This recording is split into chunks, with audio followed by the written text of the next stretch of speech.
Hello everybody, it's Kate, the West Coast Paper Crafter, and it is, if you are joining me live, Thursday, September 4th at 7 p.m. Pacific time. For those of you who don't know me, my name is Kate. I am an independent Stampin' Up! Demonstrator on Vancouver Island in Canada, and tonight is project number 4 in my background techniques mini series. And tonight I'm going to show you two simple techniques, a inked embossing technique and a distressing technique to make your backgrounds pop out a little bit more.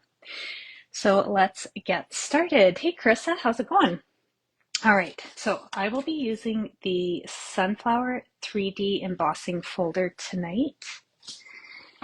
And I've got some new goodies that are in the September to January 5th, I think, mini catalogs.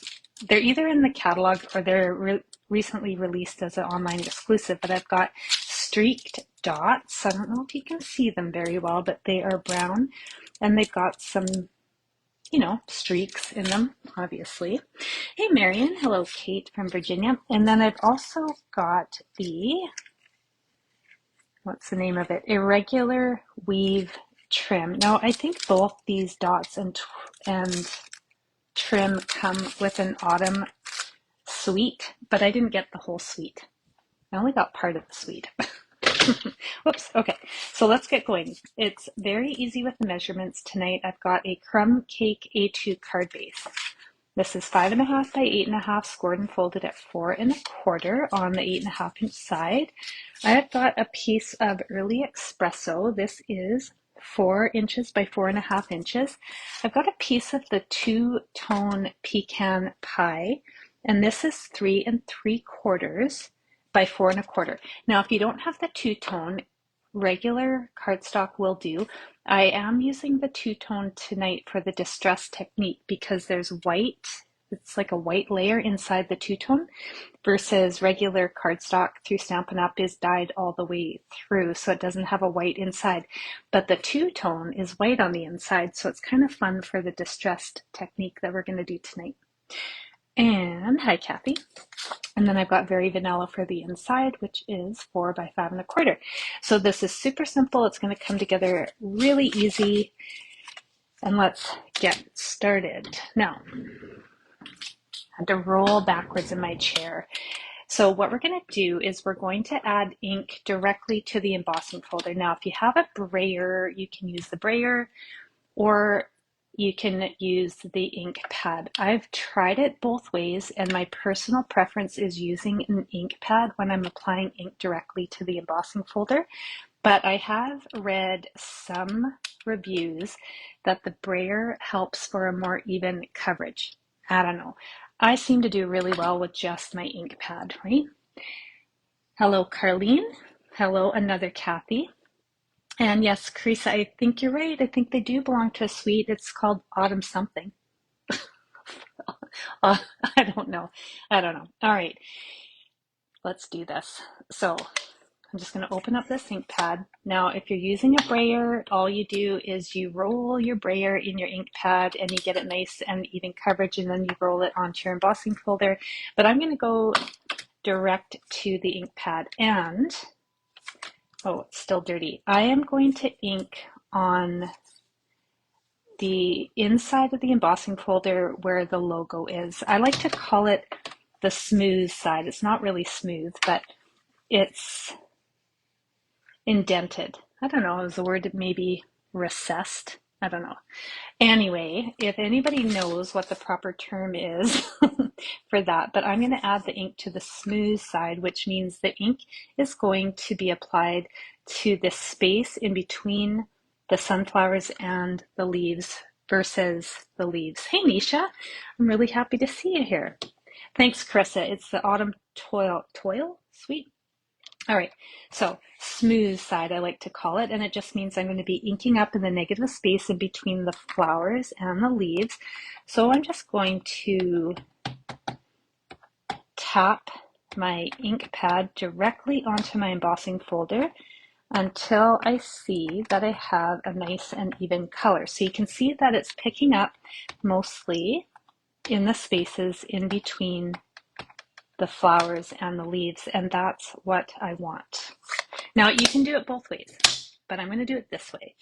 I'm going to use the dark side of the Pecan Pie. I'm just going to pop that in the embossing folder, and then I'm going to run it through, but I've got my embossing folder beside me on a little nightstand, because if I try to roll it right here, it's just going to shake the camera, and you know how that's going to go. So if you've got a stamp and cut embossing machine, I think I'm saying that right, you'll be using plates 1 and plates 4 for the 3D embossing folder. And when you emboss, just remember that you want the fold to go through the rollers first. It's easier on your embossing folder. All right, give me a second. I'm going to roll this through. All right. Paula says debossed side. Thank you. That was the word I was looking for, Paula. Not the smooth side. I was inking up the debossed side. Kathy, raised side works as well. All right. Now you can see how this is going to turn out. I'm just going to try not to smoosh it, and you can see that it's inked up in between the leaves and the flowers, and it just got a tiny little bit of ink on the flowers. It looks really good. Now, if you want to ink up the embossed side, meaning the flowers are raised up, you're going to get a totally different look. So this one, I inked up the opposite side, so the embossed side. Thank you, Paula. And you can see the difference, right? So you can really play around with it. Either way is going to work. I like this side because it colors in everything dark, and it makes these flowers pop out, and it really it draws your eyes to the flowers, right? All right. Hello, Jane. I do actually really love shades of brown, soft, earthy tones. So this is one of my favorite color palettes as well.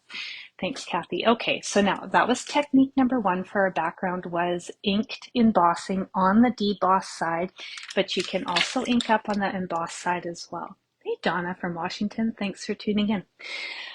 All right, now, second technique. Not everybody likes to do this, so don't do it if you don't like to, but I am going to scrape my cardstock with the edge of my scissors and create a distressed look.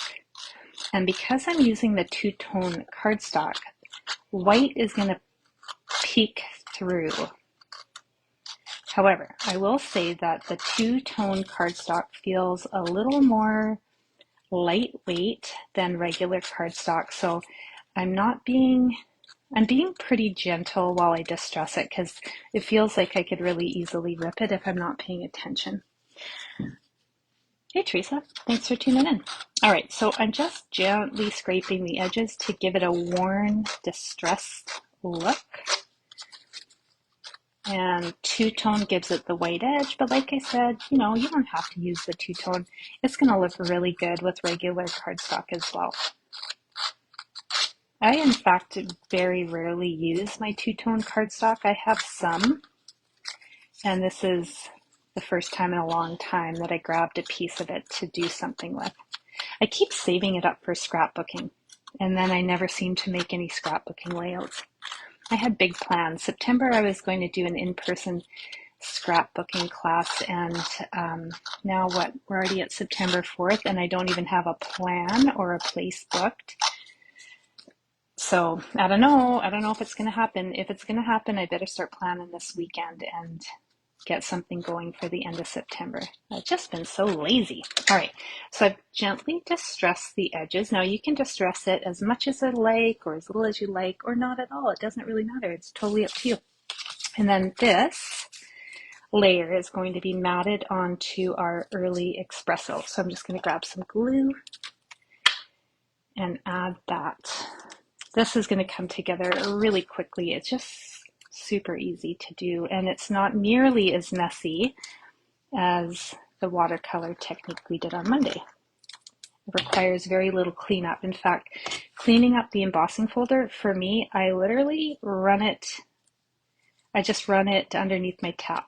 I just have a little stream of water and I rinse it off, and then I tap it to dry with a tea towel, and then that's it. That's cleanup.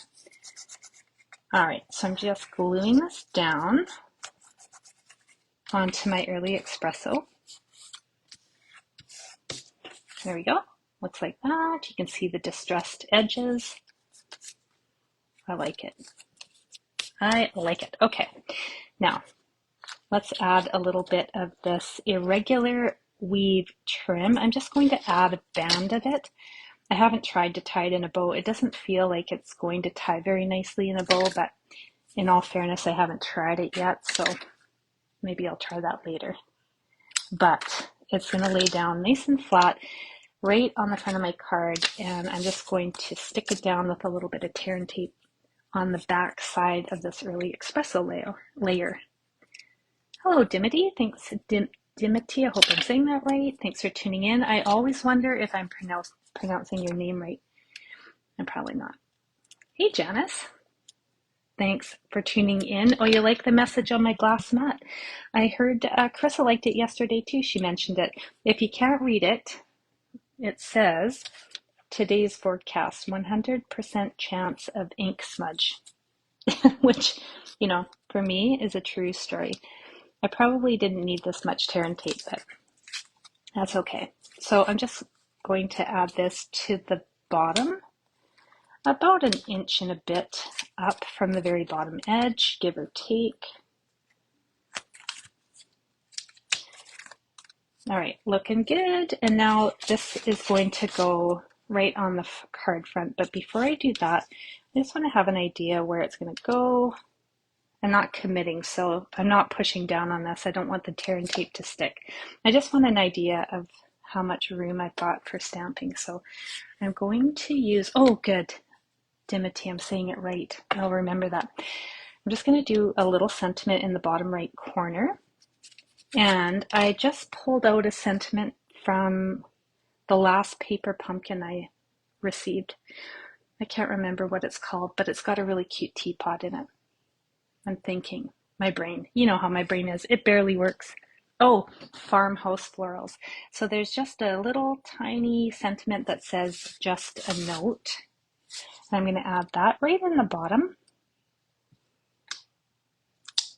So it's pretty subtle, pretty little, just like that, right? Easy. Oh, Carissa, you got a good tip. Carissa saw someone use their bone folder to loosen up, I'm going to guess, the irregular weave trim, since that's what I've been going on about. So someone used the bone folder to loosen it up so it wasn't so stiff. That's a good idea. You're so smart. Thanks for sharing your tips. All right, now I'm going to add some glue. And yes, I am a scribbler. I can't help myself. I'm a messy crafter, friends. This is how I roll. I use too much glue. I use too many dimensionals, and I am not sorry about it. I feel good about my craft choices. Hey, Gina, glad to see you. All right, so I'm just popping this up, and it's going to go just above the just a note. And then, I mean, you could stop there, but I'm not going to. I'm going to keep going. So I'm going to add this to the inside of the card. I do not like naked inside, so I'm just going to do a little bit of stamping. There's another tiny little decorative stamp from the farmhouse florals that I'm going to use just in the corners of this Very Vanilla. And that's it. I don't need a lot, you know, I don't need a lot to add to the inside of the card. I just need a little something, something. Okay. This goes to the inside. Oops. I've got some sticky glue on my mat. And then I'm going to add a double linen thread bow to the front of the card and some of these, I forgot what they're called already, streaked dots. And then that'll be it. So it comes together so fast. All right. I was a little heavy on the glue, shocker. It's leaking out a bit on the sides, but that's why it's so handy to have a little bit of nails. Yes, Gina, watch the replay. Super easy. We just added ink directly to the debossed side of the embossing folder. Thanks again, Paula. And embossed it, and it was that easy. All right, so here's our card. Now I need some linen thread. I've got a big mess here of linen thread. I'm just going to take 2 pieces. I probably don't need this much, but that's okay. And I'm going to tie a double bow. And then I am going to glue this down to my card front. I do prefer to use Tombow for gluing my bows. The only downside is that it's going to need about 5 minutes to set and dry. And then it's not going to go anywhere. Unless you like intentionally yank it off your card, right? All right, that's too big. I have to tighten up these loops. It's all wild and crazy. Too much bow. Oh, too much bow.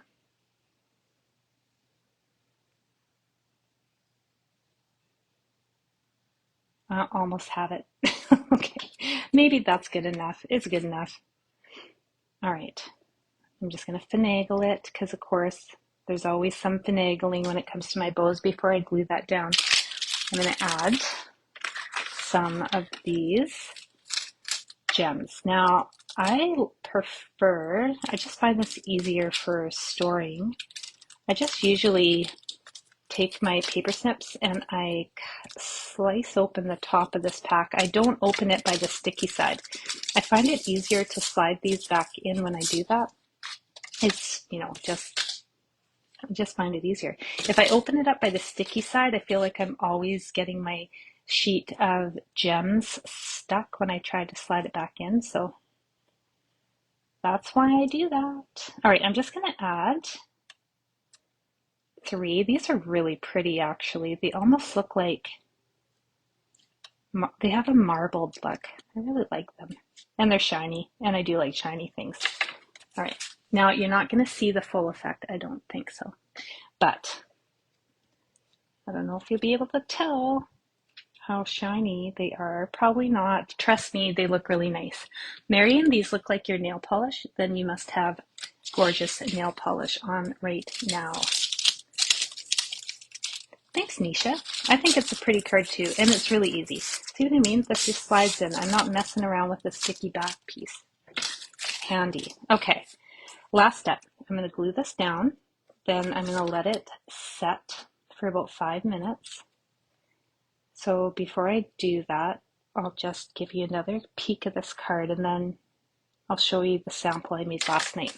All right, so here we're at right now. We don't have a bow on. Looks pretty good. Inside, just a little bit of something, something. Now I'm going to put a drop of glue right down on my irregular weave. And then what I need to do is just weight this bow down. I'm going to give that 5 minutes. And then it's going to be nice and snug, like this one, right? I glued this on last night. It's not going anywhere unless I rip it. Like, obviously, if you're really aggressive, it's going to come off. But so this was last night's. Same technique. I did the distressed edging. The only thing I did differently is I forgot to add my inside layer. I'll do that after. But I didn't add any gems. Okay, that's it. Project for the final project in the Background Techniques mini series. And let's do a bit of a recap. So I'll slide this out of the way. So these cards were the first project where we did some blending with a couple different colors and used Post-it tape or masking paper to tear it in half and then use that to create that border for the blended colors that are right in the middle. So that was project number 1, just a little bit of blending and masking. And then I stamped some images and popped up some flowers. Project 2, we did a little more blending, masking, and this one incorporated faux bleaching technique. And if you can see that, the little difference in the card, we just used a paintbrush and some water to splatter a little bit of water on the card, and then it lightens up the ink and gives it a faux bleached look. And then I didn't do a tutorial on this, but I did show this card, I think the night that we did this one. And this is a similar thing where I did some masking, blending, and then I used a sponge dauber to really darken up the edges of this card. So I recreated this again, and I did post a reel for this one. This was really fun to make. So I used Secret Sea for the mushrooms, which is silhouette stamping because they're dark, they look like shadows. I blended in some Daffodil Delight with Misty Moonlight behind it, and then used the sponge dauber to really darken up and add some depth to the edges of the card. And then what I ended up doing was I stamped the elements of text in Versamark, and I used something I found at a scrapbooking store called Perfect Pearls, and this is mica powder that has a bonding agent already in it. So when you put it down on Versamark, it's going to stick. But I did learn that you still have to be pretty gentle when you brush off the excess powder, because it's similar to an embossing powder where it's just, light, fluffy, messy powder. So I just used a paintbrush, brushed it on the script in the Versamark, and then I tapped it off like that, and then used the paintbrush really gently to remove the excess powder. And it's just so shiny and luminescent. I think you can see that. And then of course, loose gold sequins. And then for the inside, I added some more gold sequins because why would I stop? I really had fun making this card, actually. That was fun.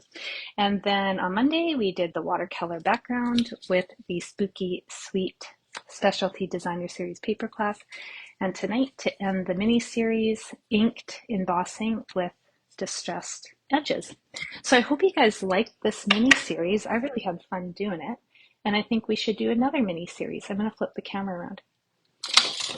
All right, so on Monday, I'm going to kick off another mini series and we'll do fun folds. So a minimum of 4 different cards on Monday and Thursday next week, and Monday and Thursday the following week.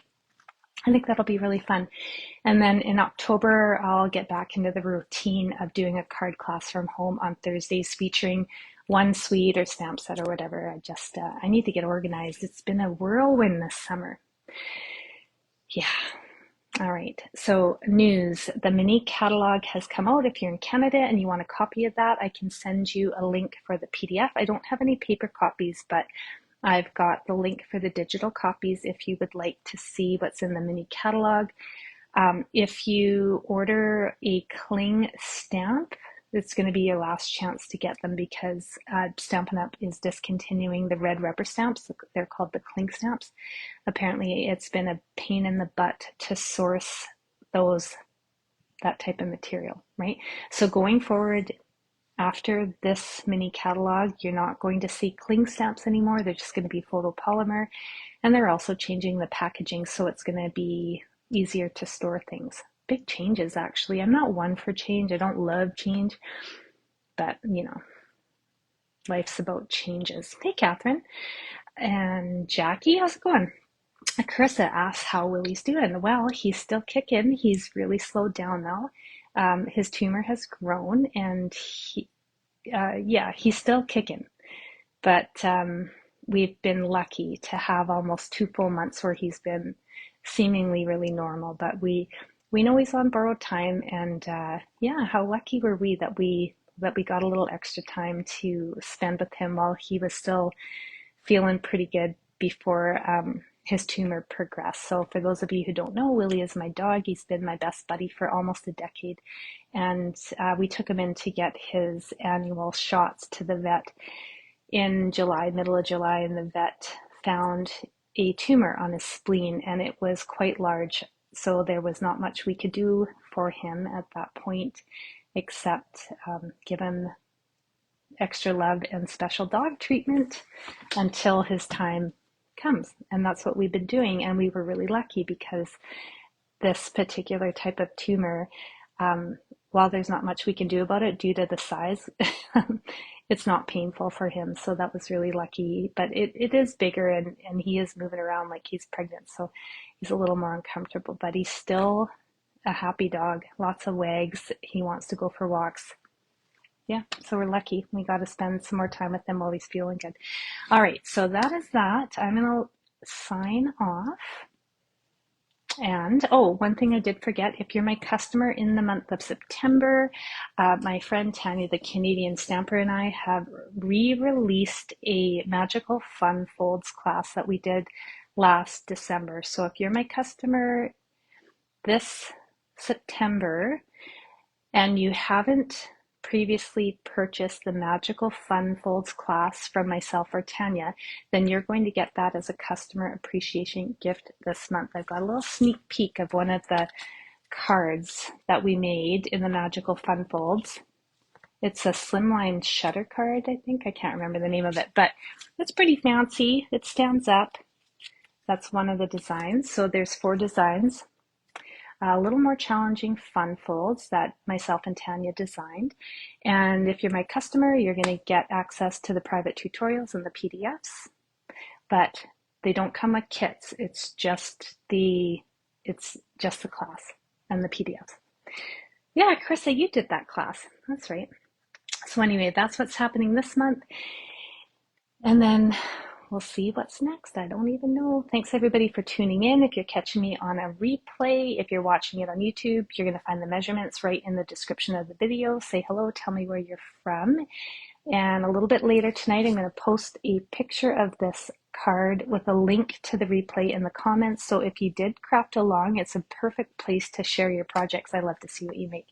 Thanks everybody for tuning in, and I hope you have a really great weekend. I'll see you all on Monday.